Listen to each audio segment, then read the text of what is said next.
இந்த பேய் பிடிச்சவங்க, சூனியம் வச்சவங்க, பெல்லி சூனியம்னு சொல்றாங்க. அந்த செய்வினையில எத்தனையோ வகை இருக்குது, எத்தனையோ இருக்குது. சாவடிக்கிறது முதல்ல இருக்குது. அப்படியாமா? சண்டி யாகங்கள் வளர்ப்பாங்க, சில பல விஷயங்கள் செய்வாங்க. ரத்த பலி கொடுத்து ஜல்லடையில ஜலிப்பாங்க. அதெல்லாம் நீங்க பார்க்க முடியாது. எல்லாருக்குமே வந்துட்டு பின்னாடி திரும்பி பார்த்தா ஒரு வாழ்க்கை உண்டு. ஆனா எங்களை பொறுத்த வரைக்கும் திரும்பி பார்த்தா ஒரு இருட்டு தான். மயானத்துல வந்துட்டு ஒருத்தருக்கு வந்துட்டு 1/2 கிலோ மண்ணை சாப்பிட்டாரு அவரு. எனக்கு சின்ன வயசு முதல் அனுபவம். நான் அவருக்கு பேய் ஓட்டு மண் எடுத்து கேட்ட தயிர் சாதம் புளியாவரம்னு சொல்றாரு. எனக்கே பயம் வந்துச்சு. அதாவது சாமி வந்தவங்களுக்கே உடம்பு வலிக்கும், இந்த மாதிரி நிறைய கஷ்டம் கொடுக்கும் அப்படின்லாம் சொல்லுவாங்க. கண்டிப்பா அன்னைக்கு ஆரம்பிச்ச கஷ்டம் தான் இன்னைக்கும் என்ன விடலை. உடம்ப முறிச்சு போடும்.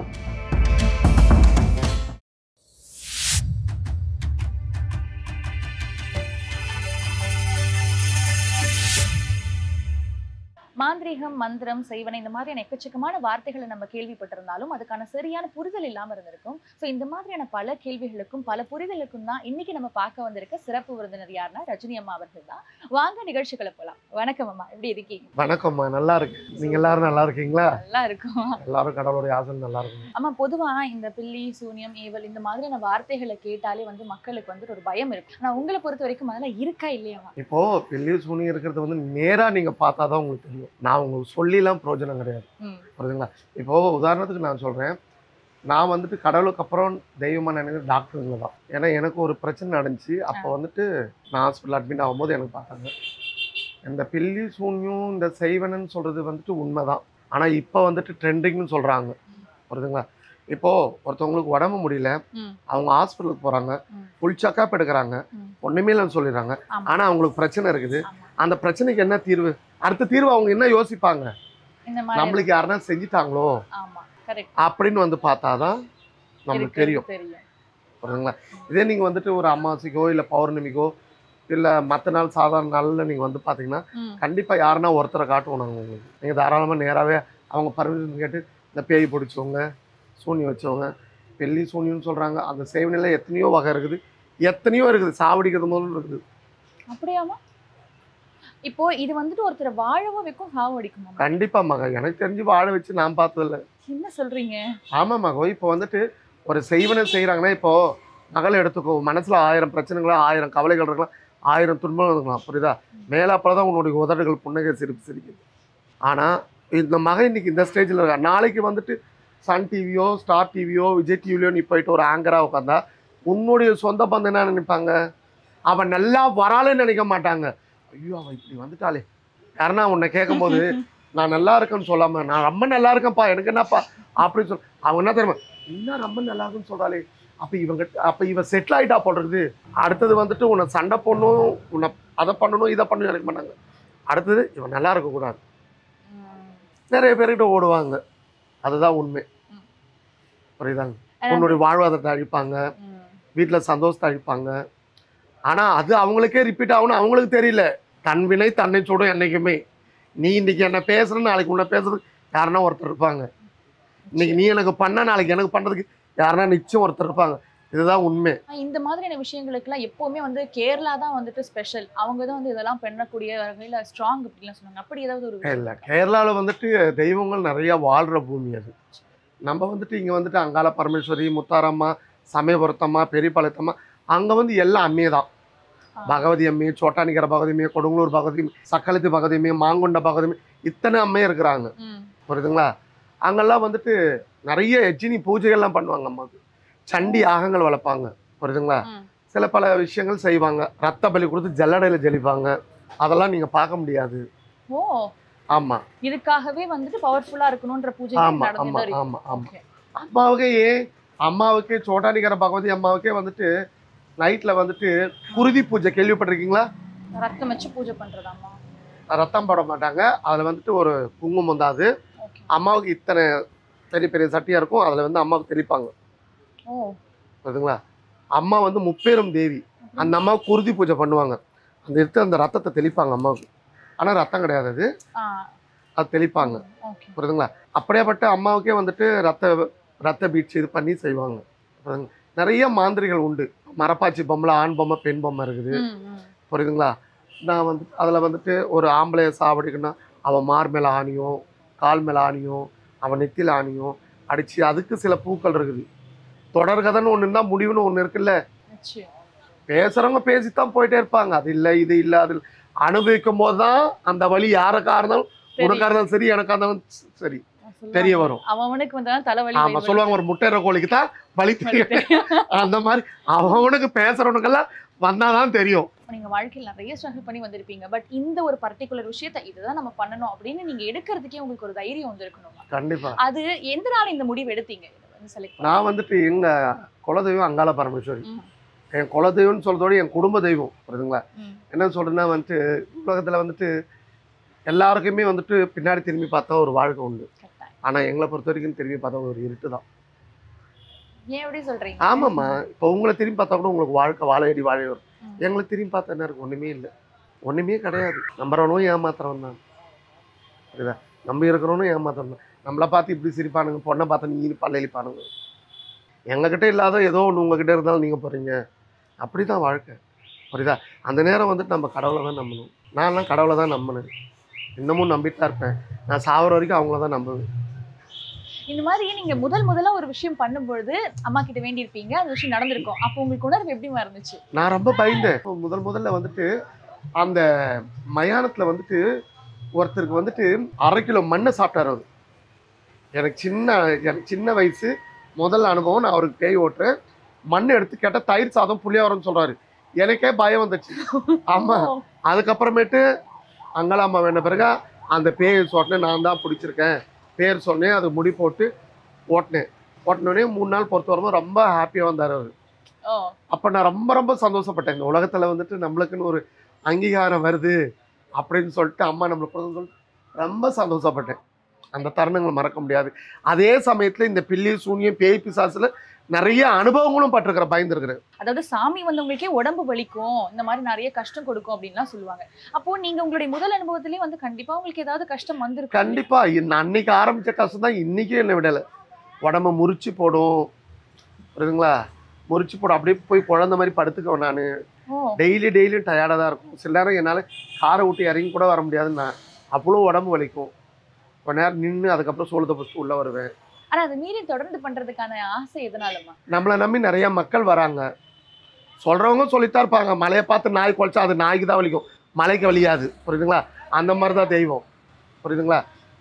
நம்மள நிறைய பேர் வராங்க, கூப்பிட்டு குழந்தைய கூப்பிட்டு வராங்க, பெண்களை கூப்பிட்டு வராங்க, வயசானவங்களை கூப்பிட்டு வராங்க, ஆம்பளைங்களை கூப்பிட்டு வராங்க. புரியுதுங்களா? அவன் மேலே பாரத்தை போட்டு செய்கிறோம், நல்லாயிடுறாங்க. அவங்களால முடிஞ்சது எனக்கு வாங்கிட்டு வந்து தராங்க, நான் சந்தோஷமாக வாங்கிக்கிறேன். புரியுதுங்களா? என்றைக்கும் நான் வாழ்கிறேன்னா வர மக்களால் தான் நான் வாழ்கிறேன். அதுக்கும் மேலே இந்த உயிர் உள்ள வரைக்கும் நான் வணங்குறேன் என் தெய்வம் அங்காள பரமேஸ்வரி. நிறைய விஷயங்களை பார்த்துருப்பீங்க. நீங்க சொன்னீங்க நீங்களே கூட பயந்துருப்பீங்க அப்படின்னு. அப்படி உங்களுக்கே ரொம்ப பயந்து இதுக்கப்புறம் இது பண்ணணுமா வேணாமா அப்படின்னு ஒரு சுடுகாட்டை விட்டு வெளியில ஓடியாந்துருக்கு. என்ன சொல்றீங்க? அவ்வளோவாமா? ஆமாமா, ஓடியாந்துருக்கிறேன். பயத்துல ஓடியாந்துருக்கிறேன். அந்த மாதிரி. ஆமா, அதுக்கப்புறமேட்டு என்னத்துக்கு நம்ம பயப்படணும் அப்படின்னு சொல்லிட்டு நான் உள்ளே போய் பண்ணியிருக்கேன். ஆனா சுடுகாட்டுக்குள்ள எந்த ஆத்மாவும் எந்த பேயும் இருக்காது. ஆமா, அத நீங்க சொல்லிருந்தீங்க, கேட்கணும்னு நினைச்சேன். ஒரு ஆன்மா வந்துட்டு மறையும் பொழுது முச்சந்திலே வந்து முச்சந்திலே மறைஞ்சிடும். அது உண்மைதானா? உண்மைதான். அந்த ஆன்மாக்கள் திருப்பியும் வந்து இறந்தவங்க வீட்டுக்கு போவாதுங்களா, எள்ளும் சாணியும் கரைச்சி தெளிச்சுட்டு போவாங்க மொன வரைக்கும் மண் சட்டியில. அந்த மண் சட்டியை போட்டு உடைச்சிருவாங்க. அந்த எள்ளு பொறிக்கிட்டு வரதவங்களும் விடிஞ்சிடும். அதனால ஆத்மா வந்து திருப்பி வராது. கிராமத்துல இன்னமுக்கும் அந்த மாதிரி ஐதீகங்கள்லாம் நிறைய இருக்கு. அது திருப்பி ஆனா சுடுகாட்டு பக்கம் போகவே போகாது. எந்த ஆத்மாவும் போகாது. யாருன்னா சொல்லுங்களேன் உண்மையா இருக்கிறவங்கள, சுடுகாட்டுக்குள்ள நாங்க பேய பார்த்தோம் அப்படின்னு. நான்லாம் கிட்டத்தட்ட 20 வருஷம் என் வாழ்க்கை சுடுகாட்டிலே ஓடிச்சு, பூஜை புலஸ்காரத்துக்கு. பயமா இருக்காதம்மா? ஏன் பயப்படணும்? எல்லாருக்கும் வந்துட்டு அட்மோஸ்ட் வந்து நம்ம உயிர் மேல ஒரு பயம் இருக்கும். கண்டிப்பா.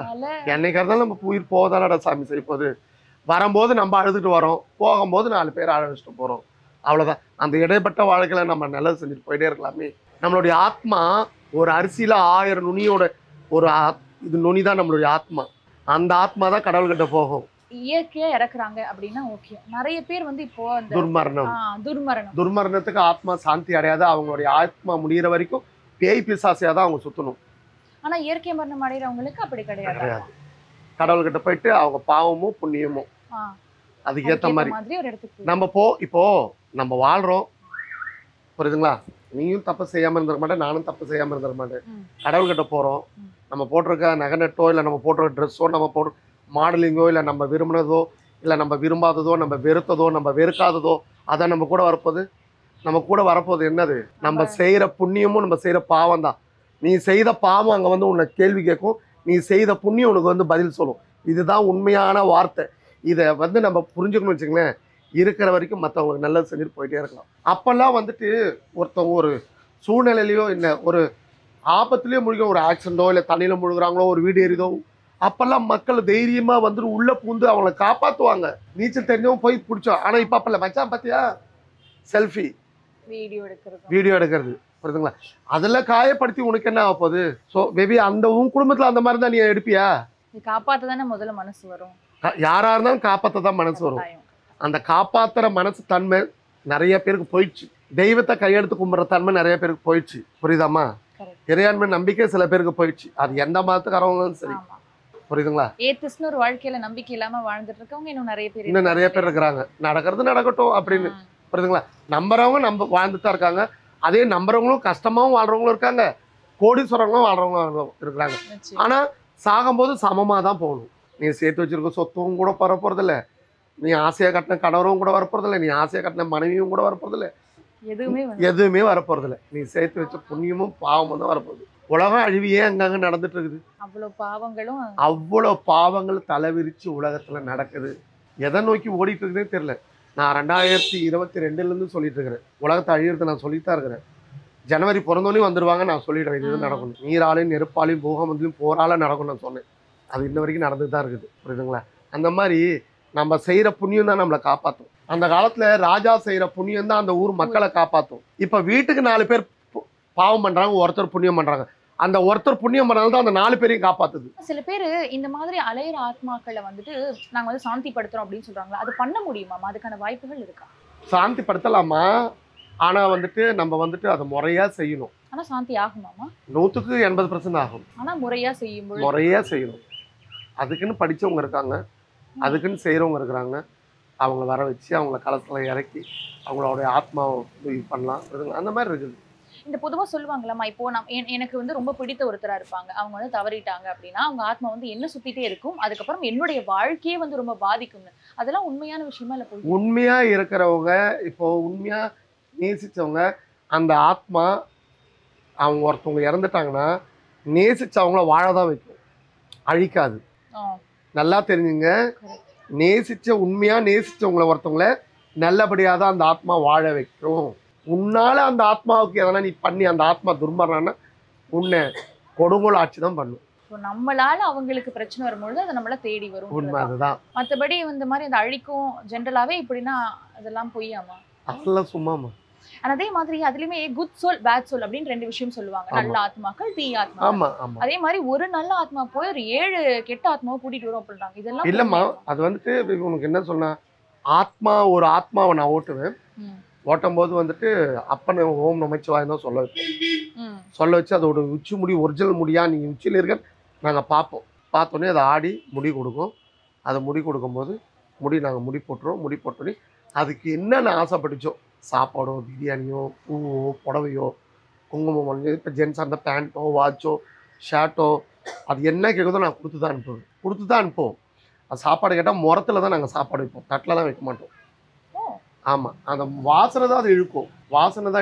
இழுத்தோடனே நான் சாப்பிட்டேன் அப்படின்னு சொல்கிறேன், புரியுதுங்களா? அது போகும்போது நாங்கள் வந்து 7 தெய்வத்து மேலே சத்தியம் வாங்குவோம். பூமாதேவி மேலே சத்தியம் பண்ணு, அங்காளேஸ்வரி மேலே சத்தியம் பண்ணு, சிவபெருமான் மேலே சத்தியம் பண்ணு. அதோடு வந்து இதெல்லாம் நான் சொல்லக்கூடாது, ஏன்னா நான் நிறைய விஷயங்கள் சொல்கிறதுனால தான் எடுத்து போடுறாங்க, புரியுதுங்களா? நாங்கள் 2 விஷயம் கேட்போம், புரியுதுங்களா? அது வாழ வைக்கிறதுனா அது வேற மாதிரி சொல்லுவோம், சாவடிக்கிறதுனா சாவுக்கு என்ன யூஸ் பண்ணுறோமோ அதை சொல்கிறோம். அப்பயே நாங்கள் தெரிஞ்சுக்கோம், ஆஹா இது வாழ வைக்காது அப்படின்னு சொல்லுவோம். அதுக்கு என்ன நம்ம பரிகாரம் பண்ணுமோ அதை பரிகாரம் பண்ணி அது வாயாலே சத்தியம் பண்ணி. ஆனால் அது மாதிரி பண்ணுறதெல்லாம் சிலது வந்துட்டு ஏமாத்தோம் அப்படின்லாம் சொல்லுவாங்களே, அதெல்லாம் உண்மையாமா? சில விஷயங்கள்லாம் ஏமாத்துமா, நான் தான் சாமி வந்திருக்கிறேன் அப்படியாவா, நான் அளவு போட்டுக்கிறேன் அப்படிலாம் சொல்லுவோம். அதெல்லாம் நல்லா தெரிஞ்சவங்க தான் கரெக்டாக கண்டுபிடிப்பாங்க. அண்ட் பொதுவா இந்த மாதிரி இருக்கவங்களுமே கோவிலுக்கு போவாங்க. ஆனா அப்ப எப்படி மாதவங்கள துர்மரணம் கோயில் உள்ள வர முடியாதுமா. இப்போ உதாரணத்துக்கு உங்களுக்கு சொல்றேன், துர்மரணம் ஏன் வந்துட்டு சில கோயில்ல வர முடியும்னா, கருமாரி அம்மா, முத்துமாரி அம்மா, சமயபுரத்தம்மா, சேனி அம்மா, சோலையம்மா, பச்சம்மா, பாப்பம்மா இவங்கெல்லாம் பிராமணர் பொண்ணு. புரியுதுங்களா? கோலவிழி அம்மா, முண்டக்கண்ணி அம்மா, சேனி அம்மா, சின்னாண்டி அம்மா இவங்கெல்லாம் வந்து பிராமணர் பொண்ணு. ஆனா பேயே நடுநடுங்கிற ஒரு தெய்வம் யாருன்னா அம்மா அங்காளேஸ்வரி. பேய்க்கு பெரியவோ பச்சை பணத்துக்கு சொந்தக்காரி அம்மா. அம்மா மலையனூர்ல உட்கார்ந்துருக்கிறதே சுடுகாட்டு நடுவில் தான். வேகம் போன மார் மேல வெந்த போன மடி மேல அம்மாவுக்கு. கோழி முட்டை கண்ணழகி கோர பல்லழகி அம்மா. இந்த மந்திர தந்திரம் பில்லி சூன்யம் காத்து கருப்பு அதெல்லாம் எதுவுமே அவகிட்ட வேலையாகாது. அந்த அம்மாவாசை அன்னைக்கு அந்த பொண்ணு ஊஞ்சல்ல ஆடும்போது லட்சாதி லட்சம் தீபம் ஏற்றி பார்த்துருக்கியா நீ? பாரு ஒரு அம்மாசைக்கு லட்சாதி லட்ச தீபம். செய்வனை பிடிச்சவங்க, பேய் பிடிச்சவங்க, பில்லி பிடிச்சவங்க அவகிட்ட பிரார்த்தனை பண்ணுவோம். கலியுக தெய்வம், கருணையுள்ள தெய்வம். நீ உண்மையா நம்பி போயிட்டு உலகத்துல 1000 தெய்வம் இருக்காங்க, கையெடுத்து கும்பிடலாம். நான் அங்காளேஸ்வரி கும்பிடுவேன், ஆண்டவரை கும்பிடுவேன், வேளாங்கண்ணி மாதா கும்பிடுவேன், நாகூர் ஆண்டவருக்கு போய் சலாம் சொல்லுவேன். நான் எந்த தெய்வத்தையும் வெறுக்க மாட்டேன். ஏன்னா எல்லா தெய்வம் எனக்கு ஒண்ணுதான். நம்ம மனசுதான் மாறுது தவிர்த்த மதம் எல்லாமே ஒண்ணுதான். மற்றவங்க பிரிச்சுக்கிறாங்க, அது நம்ம எல்லாரும் உடம்புல ஓடுறது சிகப்பு ரத்தம் தான். இந்த மதத்துக்காரங்க பச்சை, அந்த மதத்துக்காரங்க படைச்சவங்க எல்லாமே மேல ஒருத்தவங்க, அவ்வளவுதான். அவங்களுக்கு மட்டும்தான் இந்த பேய் பிசாசெல்லாம் பயப்படும். அந்த பொண்ணு ஊஞ்சல் ஆடும்போதே அவ கண்களை பார்க்கும்போதே அந்த பேய் பிசாசு எல்லாமே ஓடும், தலை தெறிக்க ஓடும். 2வது சோட்டானிக்கரன், அதுவே போய் தலையில ஆணி அடிச்சுக்கும். அதுவே ஆட ஆரம்பிக்கும் அந்த அம்மாவை பார்க்கும்போது. ஏன்னா அந்த அம்மாவுக்கு அவங்க உடுக்கு அடிச்சுக்கிட்டே இருப்பாங்க. அந்த மாதிரி நிறைய உக்கிர தெய்வங்கள்லாம் இருக்கு. ஆனா மக்களை பொறுத்த வரைக்கும் அவங்கள உக்கிரமான தெய்வம், அதனால வந்துட்டு கிட்ட போக கூடாது அப்படின்ற ஒரு ஜெனரலான ஒரு புரிதல் இல்லாத ஒரு பயம் இருக்கும்ல, அது கண்டிப்பாமா. இப்போ வராகி அம்மா வந்துட்டு இப்பதான் தெரிஞ்சு நிறைய பேர் கும்பிடுறாங்க. ஆனா 1170 வருஷத்துக்கு முன்னாடியே ராஜராஜன் சோழன் கட்டின தஞ்சை பெரிய கோயில்ல வலதுபுறமும் இடதுபுறமும் அவங்க உட்கார்ந்துருப்பாங்க. இன்னைக்கு நான் போனா அங்க போய் கும்பிடுவேன். அந்த அம்மா வந்து போர்பட தளபதி குண்டலகேசி. அந்த அம்மா பூமியை பொழந்துட்டு வந்தவங்க.